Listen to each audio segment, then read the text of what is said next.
আজকের আয়োজনের সম্মানিত সভাপতি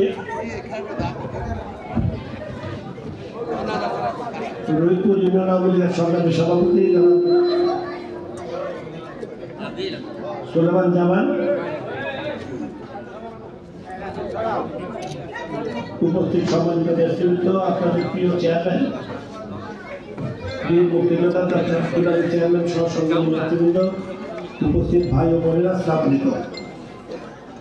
আমার বক্তব্যের শুরুতে আমি জাতির জনকগুলো, তার পরিবার পরিজন, তাদের 1975 নির্মমভাবে হত্যা করে তাদের পিতা আত্মার প্রতি, জেলখানায় নিহত জাতীয় চার নেতার আত্মার প্রতি, মুক্তিযুদ্ধের 30 শহীদ, 2 লক্ষ নির্যাতিত মা বোনের প্রতি গভীর শ্রদ্ধা নিবেদন করে অল্প কয়েকটি কথা বলে আমার বক্তব্য শেষ করব। আসলে বরেল থানা আওয়ামী লীগের সভাপতি আমাদের ইসু আলী সেলিম, সাধারণ সম্পাদক আলতাফ হোসেন বিপ্লব, তাদের বক্তব্য রাখার কথা ছিল, কিন্তু একটু সময়ে আমি নেব বলে তারা বক্তব্য দেয় নাই। আমি তাদের সাথে দুঃখ প্রকাশ করছি, তাদের বক্তব্য রাখার কথা ছিল। প্রিয় ভাইয়েরা আমার, নির্বাচন 7 তারিখে সামনে রেখে আমরা আপনাদের কাছে এসেছি।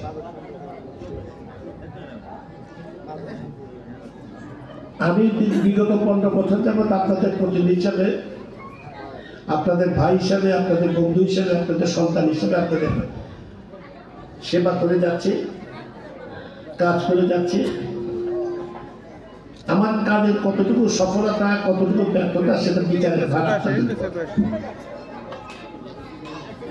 মাননীয় প্রধানমন্ত্রী 2008 সালে প্রথম আমাকে পাঠিয়েছিলেন আপনাদের কাছে নৌকা দিয়ে, তারপর আজকে 4বার মতো আপনাদের কাছে আমি নৌকা দিয়ে এসেছি। এই আসনটা ঢাকা 2 আসনটা একটু অন্যরকম আসন।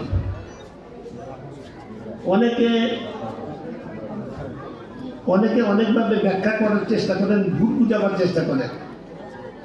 ঢাকা 3 নতুনামুল দ্বীপে, সেখানে এমপি, সে আসনটা দেখেন শুধু কেরানীগঞ্জের 5টা ইউনিয়ন নিয়ে সেই আসনটা, ভোট সংখ্যা প্রায় 4 লক্ষর মতো। আর এই আসনটা চিন্তা করে দেখেন, এই আসনটা কেরানীগঞ্জের 7টা ইউনিয়ন, সাভারের 3টা ইউনিয়ন, কামরাঙ্গীচরের পুরো কামরাঙ্গীচর। আসনটার বিন্যাসে এরকম একবার বিক্ষুট একটা অবস্থা। বাংলাদেশে আর কোনো আসন এরকম বিন্যাস করা আমার মনে হয় না। তাদের আমার মনে হয় মাননীয় প্রধানমন্ত্রী এই 3টি এলাকা নিয়ে যে আসনটি, এই আসন থেকে ঐক্যের প্রতীক হিসেবে মানে আমাকে প্রথমে 2008 সালে পাঠিয়েছেন, বারবার আমাকে এখানে পাঠাচ্ছে। যে যতভাবে ব্যাখ্যা করুক না কেন, কেরানীগঞ্জের যদি কাউকে যদি মনোনয়ন দেয়, তাহলে সাভারের লোক বলবে মানি না, সাভারের লোক দিলে কেরানীগঞ্জ মানবে না, কামরাঙ্গীচরের লোক দিলে সাভার মানবে না। এই যে একটা অবস্থা, এই অবস্থার থেকে আমার মনে হয় এই 3টি আসনকে বিন্যাস করার জন্যই একসাথে এই 3টি এলাকাকে আমাকে এখানে বারবার এখানে মনোনয়ন দিচ্ছে। আমার কেন জানি এটা সন্দেহ হয়। প্রথমবার 2008 সালে যখন আমাকে মনোনয়ন দেন, আমি জানতাম না এই এলাকায় আমাকে ইলেকশন করতে হবে। আমি চাইও না এখানে ভোট, আমি চাইও না। তিনি দিয়েছেন, তারপর থেকে পরপর 4 বার এখানে ইলেকশন। একটা কথা আমি বলতে পারি, আমার কিন্তু কেরানীগঞ্জের সম্পর্ক একেবারে নাই তা না। 1971 সালে মহান মুক্তিযুদ্ধের সময় আমি ভারতের উত্তরপ্রদেশের দেরাদুন থেকে ট্রেনিং নিয়ে আপনাদের প্রিয় সন্তান, কেরানীগঞ্জ সন্তান, তিনি যেই দলই করুক না কেন, মোস্তফা মোর্শেদ মন্ডুর সাথে একসাথে ট্রেনিং নিয়েছে এবং একসাথে এই কেরানীগঞ্জে এসে উঠেছে প্রথম। এখান থেকে আমরা বিভিন্নভাবে ঢাকায় বা ভাগ হয়ে চলে গেছি। আমাদের অস্ত্রশস্ত্র থাকলে কেরানীগঞ্জে, এখান থেকে অস্ত্রশস্ত্র নিয়ে আমরা ঢাকায় যেতাম, বিভিন্ন অপারেশনে সামিল হতাম, বিভিন্ন জায়গায় অস্ত্রশস্ত্র বিভিন্ন মুক্তিযোদ্ধা বাড়িতে হাতে পৌঁছে দিতাম। তখন আমি সবসময় এই গল্পটা আপনাদেরকে যে গল্পটা করি, তখন ছিল কেরানীগঞ্জের জিঞ্জিরা ছিল বিরাট পাইকারি বাজার। জিঞ্জালের থেকে পাইকারি বাজার, পেঁয়াজ মানে মশলা, পেঁয়াজ, রসুন, মরিচ সব কিছু একটা বিরাট পাইকারি বাজার ছিল জিঞ্জিরা। সেখান থেকে 1 বস্তা চেয়ার কিনতাম, তার ভিতরে এক্সপ্লোসিভ গ্রেনেড ঢুকাইতাম, অনেক সময় একটা স্ট্যান্ড গেল, সেখানে ভাত করে ঢুকাইতেন, তারপর সেইগুলো বস্তা নিয়ে এই সোয়ারিঘাট দিয়ে লুঙ্গি পরে, সোয়ারিঘাটের বিরাট নদী লুঙ্গি পরে ঢাকায় নিয়ে গেছে মুক্তিযুদ্ধের সময়। আমাকে মুক্তিযুদ্ধের সময় আপনারা যেভাবে সাহায্য সহযোগিতা করেছিলেন, আমি আপনাদের কাছে চিরবিদ্যুৎ কৃতজ্ঞ থাকবো। আমরা মুক্তিযোদ্ধা যারা, মুক্তিযুদ্ধের সময় আপনাদের ত্যাগ, অসীম ত্যাগ স্বীকার করেছেন। আপনারা আমাদেরকে সহযোগিতা করেছেন, আশ্রয় দিয়েছিলেন, বিভিন্নভাবে আপনাদের কাছে সাহায্য করেছেন। তার জন্য আপনাদেরকে অনেক নির্যাতন ভোগ করতে হয়েছে, অনেক কষ্ট স্বীকার করতে হয়েছে। 2 এপ্রিল কেরানীগঞ্জের উপর পাক বাহিনী আক্রমণ করেছে, কত মানুষ মারা গেছে কেরানীগঞ্জ। আপনাদের জন্য কাছে আমরা সেরকম জানাই কেরানীগঞ্জ পাশে গান্ধী থাকবেন। প্রিয় ভাইয়েরা, আমার নির্বাচন সাবধানে, দেশ আজকে এগিয়ে যাচ্ছে।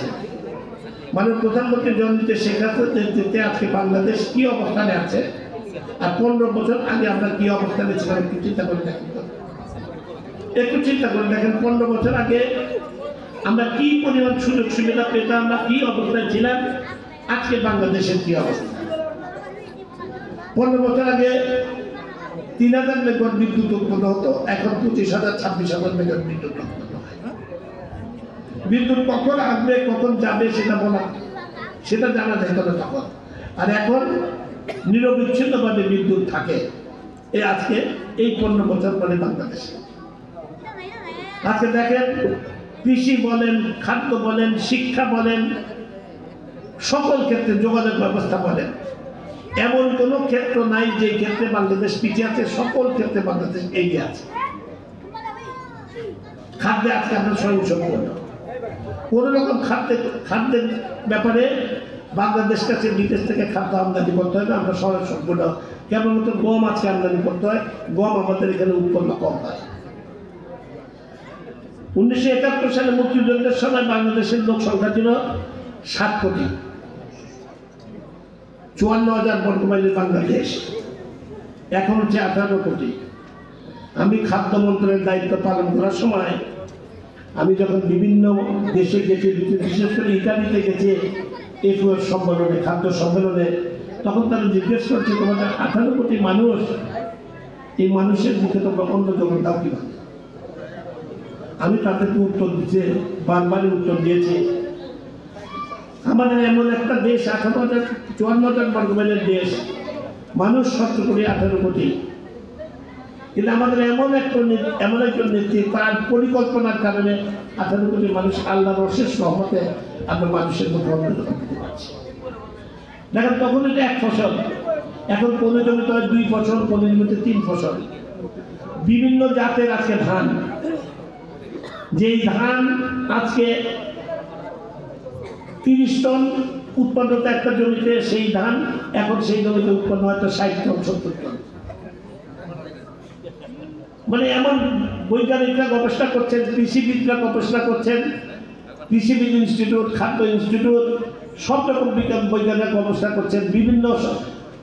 বিভিন্ন শ্রেণীর ধান, যেই জমিতে 10 টন হতো সেখানে আজকে 30 টন 40 টন হয়, যার ফলশ্রুতিতে বাংলাদেশে খাদ্য উৎপাদন বেড়েছে। 18 কোটি লোক মানুষের এই দেশে আল্লাহর অশেষ রহমত, সেই কাজটা পরিকল্পিতভাবে মানুষের মুখে অন্ন যোগান দিতে পারছে। সবকিছু পাল্টে আল্লাহ, কিন্তু আমাদের নেত্রীর উপর আল্লাহর রহমতের হাত আছে বলেই আজকে মানুষের অভাবে, খাদ্যের অভাবে মানুষ, এই কথাটা আমাদের স্বীকার করতেই হবে।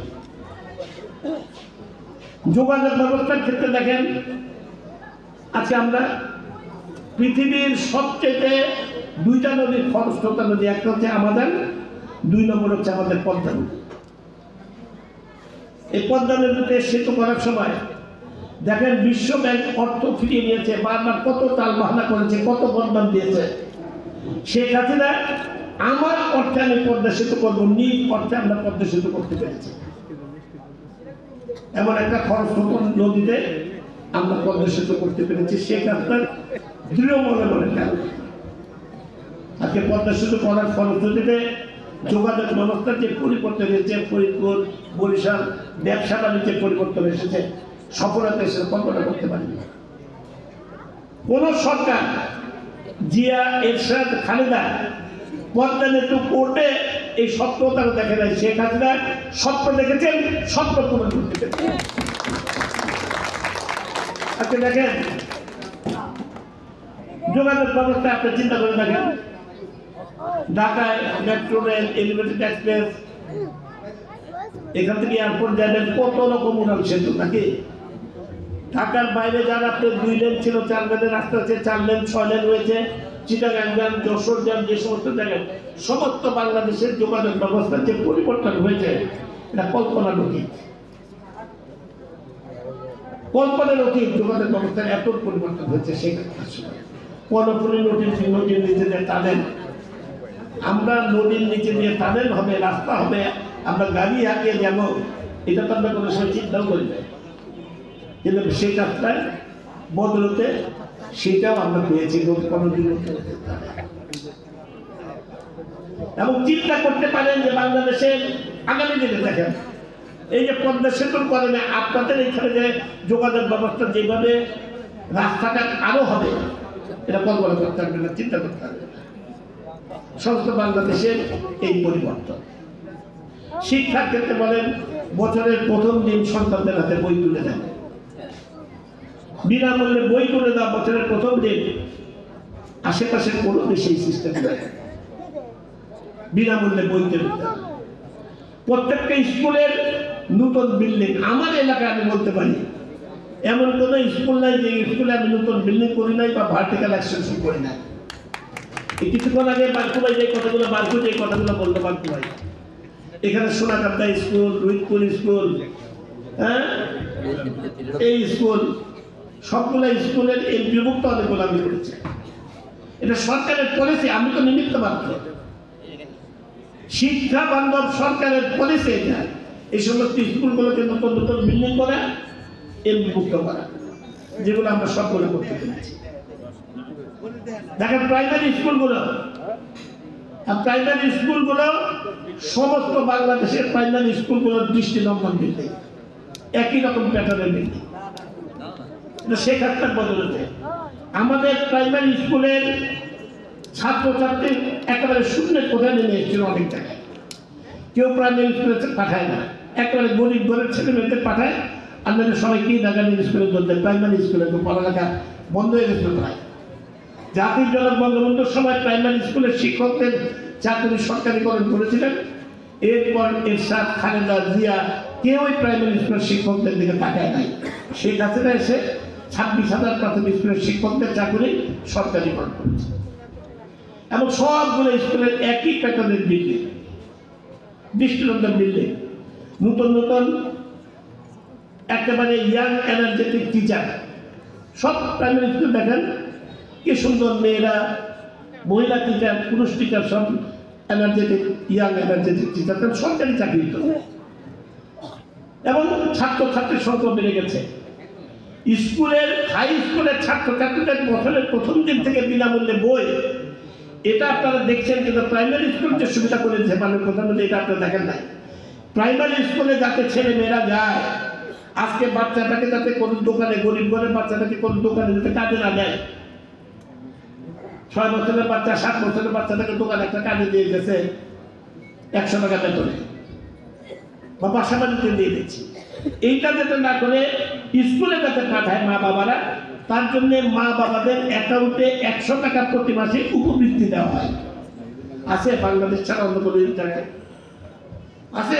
সেটাতেই চিন্তা করে শেখ হাসিনা মা আগেও চিন্তা করে, মা প্রধানমন্ত্রী সেই চিন্তাটা করে উপবৃত্তি দেন 100 টাকা করে, যাতে তার সন্তানকে আজকে স্কুলে পাঠায়। সোশ্যাল সেফটিনেস প্রোগ্রাম, সামাজিক নিরাপত্তামূলক প্রোগ্রাম যে শতাধিক, বয়স্ক ভাতা, বিধবা ভাতা, মাতৃত্বকালীন ভাতা, মুক্তিযোদ্ধাদের ভাতা, আপনার প্রতিবন্ধী ভাতা, তারপর বিনামূল্যে 15 টাকা কেজিতে চাল দেওয়া, টিসিবির চাল, এই যে সোশ্যাল সেফটিনেস প্রোগ্রাম শতাধিক। বয়স্কদের আজকে অবজ্ঞার শিকার হতে হয়। বয়স্কদের ভাতার ব্যবস্থা করছেন শেখ হাসিনা, বিধবাদের ভাতার ব্যবস্থা করছেন শেখ হাসিনা। আজকে মাতৃত্বকালীন ভাতা, একজন মা তার গর্ভে যখন সন্তান আসে তখন তারও পুষ্টির দরকার, সন্তানের পুষ্টি দরকার। এই চিন্তাটা করেছেন আমার মা প্রধানমন্ত্রী, আগে কোনো মা প্রধানমন্ত্রী এটা চিন্তা করে নাই, যার ফলে মাতৃত্বকালীন ভাতা চালু করেছে। একটা সন্তান যদি প্রতিবন্ধী হয় একটা ঘরে, কত কষ্ট বাবা মা। শেখ হাসিনা এটা বুঝতে পেরেছেন। শেখ হাসিনার কন্যা সজীব ওয়াদের পুতুল এই প্রতিবন্ধী নিয়ে কাজ করছেন, গবেষণা করছেন, কাজ করছেন। দেখেন শেখ হাসিনা এই কষ্টটা বুঝতে পেরেছেন বলেই আজকে প্রত্যেকটা বাড়িতে একটা প্রতিবন্ধী বাচ্চা থাকলে একটা মেহমান আসলে লুকায় রাখতো, এখন আর লুকায় রাখে না। প্রতিবন্ধীদের বাচ্চা চালু করছেন, প্রতিবন্ধীদের লেখাপড়ার জন্য স্কুল আছে আলাদা, এবং সরকারি চাকরিতে প্রতিবন্ধীর কোটা আছে। মুক্তিযোদ্ধাদের কোটা যেমন, বা এই যে আপনার বিভিন্ন শ্রেণীর কোটা, মহিলাদের কোটা তেমনি প্রতিনিধিদের কোটা আছে সরকারি চাকরিতে। তাদের পড়ালেখা, ভাতা এবং সরকারি চাকরির ব্যবস্থা সবই সে ব্যবস্থা করে দিয়েছে। চিন্তা করেন, শেখ হাসিনা করেন নাই। আজকে বয়স্কদের, আজকে গৃহহীনদের জন্য ঘরের ব্যবস্থা, অনেকগুলো জেলা আছে যে সমস্ত জেলায় কোনো গৃহহীন নাই, সবার ঘরের ব্যবস্থা করে দিয়েছে। বাংলাদেশে গৃহহীনদের জন্য ঘরের ব্যবস্থা করা শেখ হাসিনার এটা একটা সবচেয়ে বড় প্রোগ্রাম। আপনাদের এখানে তো আশ্রয় প্রকল্প আছে, মুক্তিযোদ্ধাদের ভাতা আমিও 20,000 টাকা ভাতা পাই, এটা সম্মানী ভাতা পাই আমি 20,000 টাকা। এই প্রোগ্রামগুলো শেখ হাসিনা করোনার সময় এমন কোন শ্রেণী পেশার মানুষ নাই যাদেরকে শেখ হাসিনা বিভিন্নভাবে প্রণোদনা দেন নাই। করোনা যখন আসলো তখন মানুষ তো মনে করলো যে বাংলাদেশ যদি করোনা মোকাবেলা করতে পারবে না, কিন্তু আল্লাহর অশেষ রহমত, শেখ হাসিনা 3 বছর করোনা যেভাবে মোকাবেলা করেছেন, আপনাদেরকে বিনামূল্যে 3টা টিকা দিয়েছেন, ভ্যাকসিন 3টা ভ্যাকসিন পেয়েছেন, বুস্টার ডোজ পেয়েছেন, 5 বছরের অধিক বয়স্ক শিশুরা পর্যন্ত টিকা পেয়েছে বিনামূল্যে। অনেক দেশে বিনামূল্যে টিকা দেওয়া হয় না। 3 বছর করোনা, ইউক্রেন রাশিয়ার যুদ্ধের কারণে আমাদের মানুষ একটু খারাপ অবস্থা আছে, অর্থনৈতিক অবস্থা খারাপ, এটা আমি স্বীকার করি। কিন্তু শেখ হাসিনা, মানুষের শেখ হাসিনার প্রতি আস্থা আছে। সমস্ত পৃথিবীর অর্থনৈতিক অবস্থা খারাপ। আপনার ছেলেরা মেয়েরা যদি বিদেশে থাকে জিজ্ঞেস করেন, তারা ফোন করে হয়তো বলেন এক সময় যে মা, আগে $1,000 বেতন পাওয়ার পরেও আপনাদের $200-300 পাঠিয়ে পারছে, এখন পারি না। সেই সমস্ত দেশেও জিনিসপত্রের অগ্নিমূল্য খুব অবস্থা খারাপ। ইতালি বা ফ্রান্স যে সমস্ত জায়গায় ছেলেমেয়েরা আছে জিজ্ঞেস করেন, খোঁজখবর নিয়ে বাংলাদেশের অবস্থা খারাপ। এইটাকে পুঁজি করে বিএনপি আন্দোলন করতে চেয়েছিল, দ্রব্যগুলোকে পুঁজি করে। কিন্তু বাংলাদেশের মানুষ বিশ্বাস করে এই অবস্থা থেকে একমাত্র শেখ হাসিনার পক্ষে উত্তরণ করা সম্ভব, আর কোনো পক্ষে সম্ভব না। যার জন্য বিএনপির আন্দোলনে মানুষ সম্পৃক্ত হয় নাই, শেখ হাসিনার প্রতি বিশ্বাস আছে বলে। আমি কথা যদি শেখ হাসিনার উন্নয়নের কথা যদি বলি, 15 বছরের উন্নয়নের কথা যদি বলি, আপনার বুকে হাতে চিন্তা করেন 15 বছর আগে বাংলাদেশ, এখনকার বাংলাদেশ। 15 বছর আগে আপনারা কেমন ছিলেন, এখন কেমন আছেন? আপনাদের নিজের প্রশ্ন করলে নিজের বিবেকে আপনাকে উত্তর দিয়ে দিলে এখন অনেক ভালো আছে। কমিউনিটি ক্লিনিক, যে কমিউনিটি ক্লিনিকে বিভিন্ন পদের ওষুধ বিনা পয়সা দেয়, আমার গ্রামের গর্ভবতী মায়েরা যায় সেই কমিউনিটি ক্লিনিকে তাদের সেবা নেওয়ার জন্য। এই কমিউনিটি ক্লিনিক 96-এর কনসেপ্ট শেখ হাসিনা 96-এ উদ্বোধন করেছিলেন, তারপর বিএনপি ক্ষমতায় আসার পর বন্ধ করে দিয়েছিল, এইবার আবার চালু করেছেন। এবং আজকে জাতিসংঘ এই কমিউনিটি ক্লিনিকের যে কনসেপ্ট, এটাকে স্বীকার করে নিয়েছে, বলছে এটা একটা রোল মডেল। শেখ হাসিনাকে বিশ্বের নন্দিত নেত্রী। বাংলাদেশকে বিশ্ববাসী অত্যন্ত শ্রদ্ধার চোখে দেখে, অত্যন্ত শ্রদ্ধার চোখে দেখে। আমাদের বাংলাদেশকে আর কেউ আল মিসকিন বলে না, একসময় বলতো আল মিসকিন, এখন বলে না। উত্তরবঙ্গে মঙ্গা নাই, আমাদের কোনো খাওয়ার অভাব নাই। আজকে মানুষ একটু খারাপ অবস্থা আছে ঠিকই, তো মানুষের যে পরিবর্তন এসেছে, গ্রাম দেশে যান কোনো বাড়িতে ফলের ঘর পাইবেন না, টিনের ঘর বা বিল্ডিং, খালি পায়ে কেউ চলে না। আগে গ্রাম দেশে একটা বাড়িতে একটা টেলিভিশন থাকতে বাড়ির বৌদিরা গিয়ে সেই বাড়িতে সন্ধ্যা করে ভিড় করতো সিরিয়াল দেখার জন্য। এখন প্রত্যেকের ঘরে টেলিভিশন, প্রত্যেকের ঘরে ফ্রিজ, নাকি ভাই বলেন? প্রত্যেকের ঘরে টেলিভিশন, প্রত্যেকের ঘরে ফ্রিজ। হ্যাঁ, চিন্তা করে দেখেন এটা কার মধ্যে দেশে গাছের বলেন। আরে মোবাইলের খেলায় আমি তো হাঁটতে পারি না, মোবাইলের খেলায় খালি মোবাইলের টেলিফোন উঠায়, খালি মোবাইলে সেলফি উঠায়। এই মোবাইল যে সেলফি উঠাইতেছে, মোবাইল কার বদলতে? সেই ঘটনার বদলতে। আজকে 15 বছরের এই যে মোবাইলের, আগে বিএনপির সময় মনোপলি ব্যবসা ছিল, বিএনপির সময় মুর্শেদ খানের ব্যবসা। 1 হাত লম্বা একটা মোবাইল, যাইতে 10 টাকা, আসতে 10 টাকার দাম ছিল 1,30,000 টাকা, নাকি ভাই চেয়ারম্যান সাহেব? 1,30,000 টাকা। আরে দাঁড়ান না, এখন প্রত্যেকের কাছে মোবাইল। আগে আপনার ছেলেটা যদি বিদেশে থাকতো, ফোন করার জন্য, ফোন দেওয়ার জন্য পোস্ট অফিস থেকে ট্রাঙ্কল বুক করতেন, সকাল থেকে বিকাল পর্যন্ত বসে থাকতেন, ট্রাঙ্কল বুক করেছেন, লাইন পাইতেন না।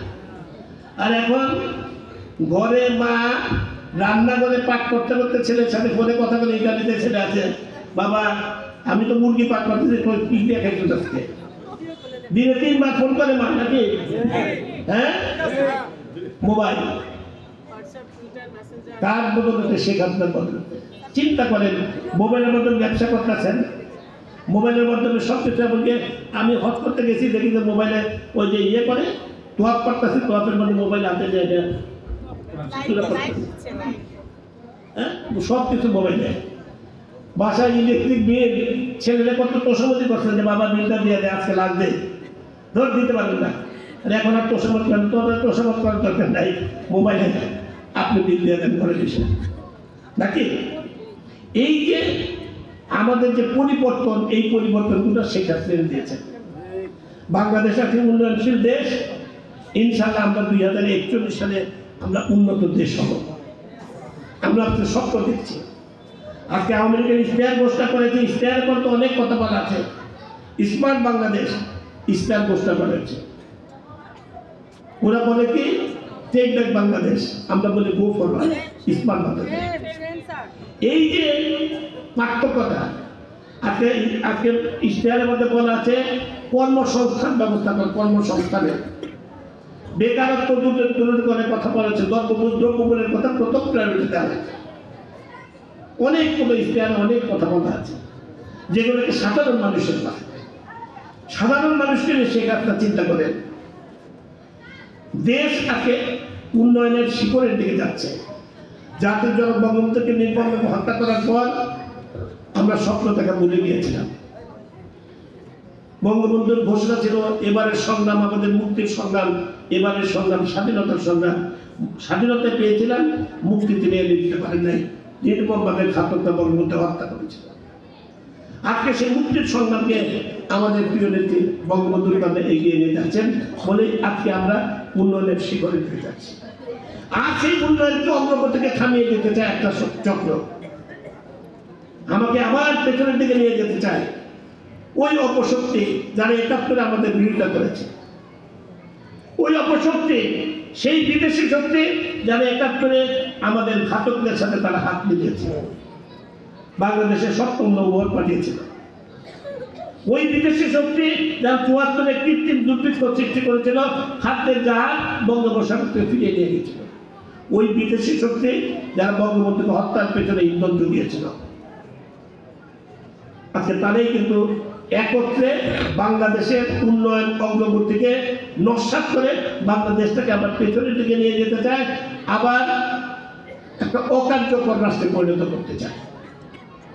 এরা বিচার মানে না, আইন মানে না, আদালত মানে না, কোনো কিছু মানে না। এরা নির্বাচন মানে না, এরা গণতন্ত্রকে ধ্বংস করতে চায়। তাই তারা মানুষ পুড়িয়ে মারে। 2014 সালে এরকম হত্যাকাণ্ড করেছে, তারা আগুন সন্ত্রাস করেছে, এখন আবার সেই রকম ভাবে মানুষ পুড়িয়ে মারছে। আগুন সন্ত্রাস করছে, ট্রেনে আগুন দেয়, বাসে আগুন দেয়, মানুষ পুড়িয়ে মারে। পুলিশকে হত্যা করে পিটিয়ে। এরা মানুষ না, এরা পশু, এরা মানুষ রূপী পশু। এরা দেশটাকে ধ্বংস করার জন্য আজকে চক্রান্ত করছে, নির্বাচন ব্যবস্থাকে ধ্বংস করার জন্য চক্রান্ত করছে। তাই এদের বিরুদ্ধে আমাদের প্রতিরোধ গড়ে তুলতে হবে। আমি পরিষ্কার বলতে চাই, এদের বিরুদ্ধে প্রতিরোধ গড়ে তুলতে হবে। কোনো ভয়ভীতি ছাড়া আমরা আগামী দিনে 7 তারিখ ভোট দিতে যাব। এরা বলে নির্বাচন হতে দেবে না, নির্বাচন হতে দেবে না, এই ক্ষমতা তাদের নাই। আমরা ভোট দিতে যাবো ভয়হীন চিত্তে। শেখ হাসিনা একটা ঘোষণা দিয়েছেন, আমি এই কথাটা বলে শেষ করছি, যে একটা ফ্রি ফেয়ার ইলেকশন হবে, সুন্দর নির্বাচন হবে, অবাধ সুষ্ঠু নির্বাচন হবে। নির্বাচন কমিশনকে সরকার সহযোগিতা করবেন সর্বতভাবে, এবং কোন রকম প্রভাব বিস্তার হবে না। আমরা একটা দৃষ্টান্ত রাখতে চাই সুন্দর নির্বাচনের মধ্য দিয়ে। এই কথাটা শেখ হাসিনা বারবার বলেছেন। আমরা তাদেরকে নিয়ে নির্বাচন করতে চেয়েছিলাম, তারা নির্বাচনে আসে না, আমাদেরকে দেব, তারা নির্বাচনে আসবে না। আজকে নির্বাচন হচ্ছে, 7 তারিখ নির্বাচন, 28টা দল নির্বাচনে অংশগ্রহণ করেছে। অনেক প্রার্থী, বিএনপির বিদ্রোহী প্রার্থীরা আছে, বিএনপির 187 জন বিভিন্ন বিএনপির প্রার্থী আছে। বিএনপির অনেক সাবেক মন্ত্রী এমপিরা বিএনপি নির্বাচনে অংশগ্রহণ করছে। যারা নির্বাচনে অংশগ্রহণ করছে, অতএব একটা সুন্দর নির্বাচন আমরা করতে চাই। শেখ হাসিনা যে কথাটা জাতীয় আন্তর্জাতিক পর্যায়ে যে কথাটা বলেছেন, ফ্রি ফেয়ার ইলেকশন, আমরা সেই কথাটা বাস্তবায়ন করতে চাই। নির্বাচন করব 7 তারিখ, সবাই ভোট দিতে যাব। কোন রকম ছলচাতুরি নির্বাচন হবে না, যার ভোট সে দেবে। সবাই বন্ধু বান্ধব আত্মীয় স্বজনকে নিয়ে ভোট দিতে যাব, ভোট দেব। জনগণ যে নির্বাচনে সম্পৃক্ত থাকে, মানুষ যদি ভোট দিতে যায়, সেই নির্বাচনটাই গ্রহণযোগ্য নির্বাচন, অংশগ্রহণমূলক নির্বাচন। কোন দল আসতো কি আসতো না সেটা বড় কথা নয়, মানুষের উপস্থিতিতে বড় কথা। আমরা 7 তারিখ ভোট উৎসব করব। একটা ভোট উৎসব হবে, উৎসবমুখর পরিবেশে সবাই আমরা ভোট দিতে যাব। কোন রকম ছলচাতুরি, কোন রকম সিলমারা নির্বাচন, 2 নম্বর নির্বাচন হবে না। আমরা বিশ্ববাসীকে দেখিয়ে দিতে চাই, শেখ হাসিনা যে কথাটা বলেছেন, সেই কথাটা আমরা বাস্তবায়ন করতে চাই পরিষ্কার। কাজে আমরা 7 তারিখ সেভাবে ভোট দিতে যাব। এবং এইভাবে যদি আমরা যাই 7 তারিখ, একটা সুষ্ঠু নির্বাচন যদি হয়, বিএনপির ক্ষুব্ধ নেতা কর্মীরা তাদের নেতাদের ধাওয়া করবে, পালাবার তারা সুযোগ পাবে না। আমি আর কথা না বাড়িয়ে আমার কথাবার্তা এখানেই শেষ করতে চাই। আমি আপনাদের কাজ করার সুযোগ পেয়েছি, আপনাদের ভাই হিসেবে, বন্ধু হিসেবে, আপনাদের সন্তান হিসেবে। আমার মনে হয় না কোনো কাজ আমার কাছে কেউ গেছেন আমি করে দেই না, এই আমার মনে হয় না কেউ বলতে পারবে। এখানকার সমস্ত কিছু, স্কুল, কলেজ, মাদ্রাসা, সমস্ত নতুন বিল্ডিং, সবকিছু আমার সময় এই 15 বছরে আপনারা পেয়েছেন। স্কুলগুলো, কলেজগুলোকে এমপিভুক্ত করতে পেরেছি। আজকে 7টা হাই স্কুল, আজকে সরকারি স্কুল, ইসলামী কলেজ, আজকে সরকারি কলেজ। কাজেই আমি আবার আপনাদের বন্ধু হিসাবে, আপনাদের ভাই হিসাবে, আপনাদের সন্তান হিসাবে আবার আপনাদের খেদমত করতে চাই, আপনাদের পাশে থাকতে চাই। সেই সুযোগটা আমাকে দেবেন।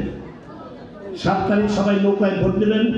আমাকে যদি সেই সুযোগটা দেন, ইনশাআল্লাহ মাননীয় প্রধানমন্ত্রী জননেত্রী শেখ হাসিনা আবার প্রধানমন্ত্রী হিসাবে শপথ নেবেন, এবং বাংলাদেশের উন্নয়ন, সেই উন্নয়নের কর্মকাণ্ড এগিয়ে যাবে। আমরা ইপ্সিত লক্ষ্যে পৌঁছতে পারব। বাংলাদেশের উন্নয়নের অগ্রযাত্রাকে যদি আমরা এগিয়ে নিতে চান, দরকার শেখ হাসিনার সরকার। শেখ হাসিনা ছাড়া এর বিকল্প কোনো নাই। শেখ হাসিনার বিকল্প শেখ হাসিনাই, এটা মনে রাখতে হবে। এই কথা বলে আপনাদেরকে ধন্যবাদ জানিয়ে, আপনারা ভালো থাকেন, সুস্থ থাকেন, এই কথা বলে আমার কথা বলা শেষ করছি। খোদা হাফেজ। জয় বাংলা, জয় বঙ্গবন্ধু, বাংলাদেশ চিরজীবী।